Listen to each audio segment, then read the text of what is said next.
Ndugu wa Tanzania, nilikuwa nina mawazo ya kuweza kuchangia, maana kuna changamoto nimeiona kwetu sisi wananchi inazidi kujitokeza. Likitokea hili, baada ya muda linatokea lingine.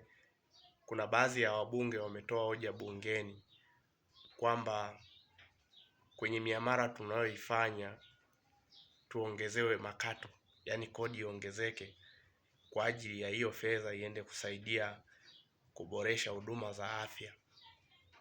Ni wazo zuri, lakini tusingeanzia hapo. Tungeweza kukaa kama nchi tukakubaliana, tukaangalia wapi pa kuanzia. Wabunge wao wanaangalia upande wao tu. Sasa sisi wananchi wa kawaida, hizo tozo wanazosema waongezee, eti kama inawezekana kila mtu akifanya muamala akatwe shilingi 30 au shilingi 10. Hizo hesabu kwa kuzitamka zinaonekana ni ndogo, ni za kawaida kwa maisha wanayoyaishi wao.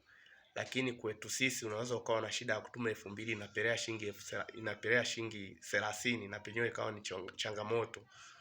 Kwa hiyo labda cha kufanya, tungekubaliana nchi kama nchi kuangalia muktadha mzuri wa kuweza kutusaidia. Mfano, tungeweza kubaliana kama ni namna ya kuweza kupata hizo bima za afya, tukubaliane kwamba tuweke mlolongo ambao utakuwa ni rafiki, ambao unaweza ukatusaidia. Mfano, tunaweza tukaanzia rais atoe milioni 1 kila mwezi, hiyo ni hela yake mfukoni. Makamu wa rais atoe 700,000, waziri mkuu anatoa 500,000, au mawaziri wa sekta, mawaziri wenyewe ambao ni mawaziri kamili, kila waziri achangie shilingi 300,000 kutoka kwenye mshahara wake. Tuone kama inaweza ikawa ni nzuri zaidi. Manaibu waziri watoe 150,000. Hao wabunge sasa kila mwezi akatwe shilingi 100,000.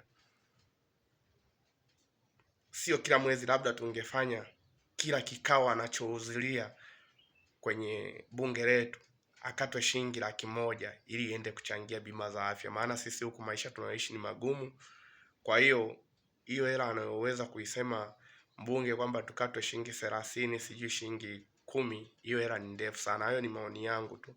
Kwa hiyo kama na wewe unaweza ukaona maoni yanaweza akawa ni mazuri, wabunge watusaidie kwa hilo. Sio unaingia bungeni unaanza kutuambia sisi mara tuchangishe hiki, tuchangishe hiki. Maisha tunayoishi ni magumu sana. Hilo ndio inapaswa tulielewe.